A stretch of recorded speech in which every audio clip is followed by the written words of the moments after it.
Hello everyone, আসসালামু আলাইকুম। সবাই কেমন আছেন? আল্লাহর রহমত আমরা সবাই ভালো আছি। এগুলো কি বলেন তো, কে কে চিনতে পারছেন? এগুলো হচ্ছে গিয়ে ডুমুর।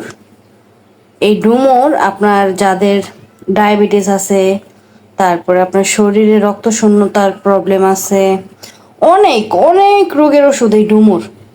আজকে আমি এই ডুমুরগুলা আর কি বাগার দিব, আর সেই রেসিপিটাই আপনাদের সাথে আমি শেয়ার করব যে এই ডুমুরটা কিভাবে বাগার দিয়ে খেতে হয়। এই যে এইভাবে কাটতে হয়। এই যে ভিতরের যে বিচিগুলো আছে না, এই যে দেখাচ্ছি আপনাদেরকে। এই যে ভিতরের যে বিচি, দাঁড়ান এটা কেটেও দেখাই। এই যে ভিতরের যে বিচি আছে না, এই বিচিগুলা খাইতে হয় না। উপর থেকে এই যে এভাবে করে কেটে নিতে হয়। টাকা এটা দেখাইতেছি, এভাবে করে ফেলে দিয়ে, দুই মাথায় আর কি একটু একটু করে ফেলে দিয়ে, এই যে সাইড থেকে এইভাবে করে করে, এই যে এর ভিতরে এই বিচিগুলো নেওয়া যাবে না, শুধু ছালগুলো নিতে হবে। আসলে আমি এক হাতে ক্যামেরা ধরে কাজ করতেছি, তো এই জন্য ভালোভাবে কেটে আপনাদেরকে দেখাইতে পারতেছি না। একটু বুঝা নিয়েন কষ্ট করে কিভাবে কাটতেছি। এগুলো কেটে ধুয়ে সুন্দর করে আমি পরিষ্কার করে নিয়েছি। এখন হচ্ছে গিয়ে আমি এগুলোকে সিদ্ধ করব। প্রথমে দিয়ে দেবো সামান্য পরিমাণে একটু হলুদ।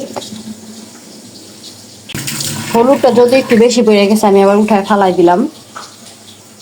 আর দিয়ে দিব লবণ, দিয়ে দিলাম। এখন হচ্ছে গিয়ে আমি এটা সিদ্ধ বসাই দিব। এটা সিদ্ধ হোক, তারপরে বাকি প্রসেসিংটা আমি দেখাচ্ছি আপনাদেরকে। টকবগিয়ে জাল উঠতেছে ডুমুরগুলা, আমি ভালোভাবে সিদ্ধ করে নিব ডুমুরগুলা আর কি। ভালোভাবে সিদ্ধ না করলে এটা ব্লেন্ড করতে একটু অসুবিধা হবে আর কি। এই যে ডুমুরগুলোকে আমি সিদ্ধ করে নিছি। এখন হচ্ছে গিয়ে আমি সিদ্ধ করাকে ঠান্ডা করে নিছি। এখন এই যে ব্লেন্ডারের জারে দিয়ে ব্লেন্ড করে নিব আর কি। এই যে ডুমুরটা ব্লেন্ডারে পুরো আমি ব্লেন্ড করে নিলাম। কড়াইতে তেল বসাই দিছি, দিয়ে দিব একটা তেজপাতা, একটা এলাচ, একটা দারচিনি,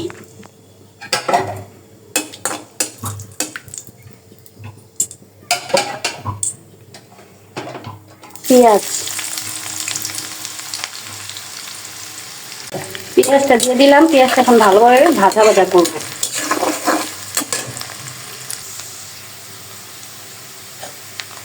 পেঁয়াজটা ভাজা ভাজা হয়ে গেছে, আমি দিয়ে দিব সামান্য পরিমাণে একটু আদা রসুন বাটা, একেবারে অল্প। রান্নাটায় মশলা খুবই কম ইউজ হয়, কিন্তু এটা স্বাদ অনেক হয়।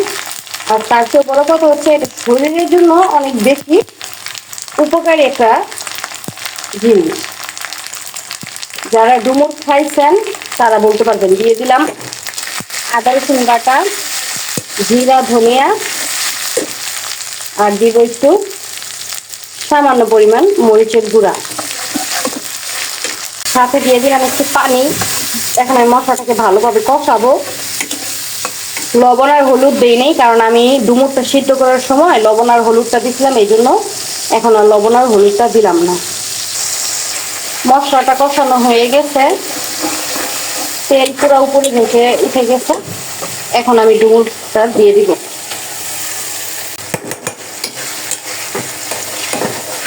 দিয়ে দিব 2-3টা কাঁচামরিচ।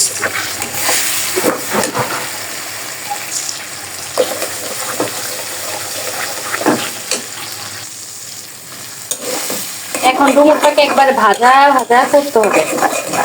আর এটা স্বাদটা কেমন হয় জানেন? এটা স্বাদটা অনেকটা গরুর মজক আছে না, মজক ভুনা করলে যেমন স্বাদ হয়, সেম ওরকম স্বাদ হয়।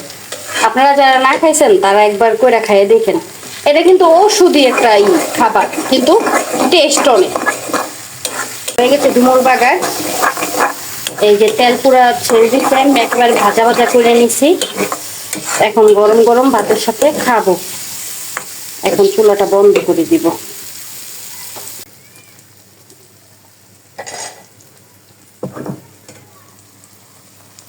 মাশাআল্লাহ, কি সুন্দর স্মেল বের হইছে। ডুমুর বাগার দিয়ে ভাত খেতে শুরু করব।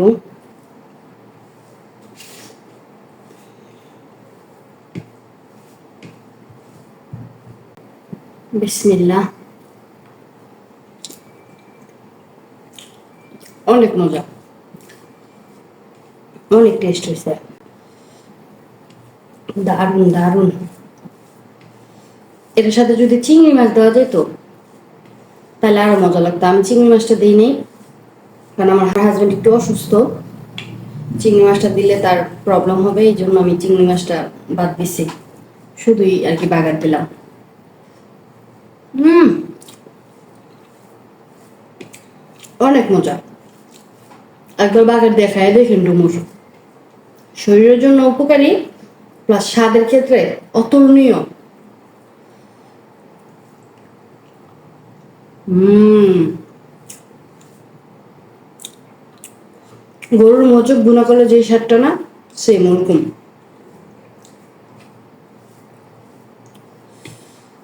তো এখন খাওয়া দাওয়া করি। সবাই ভালো থাকবেন, সুস্থ থাকবেন। আল্লাহ হাফেজ।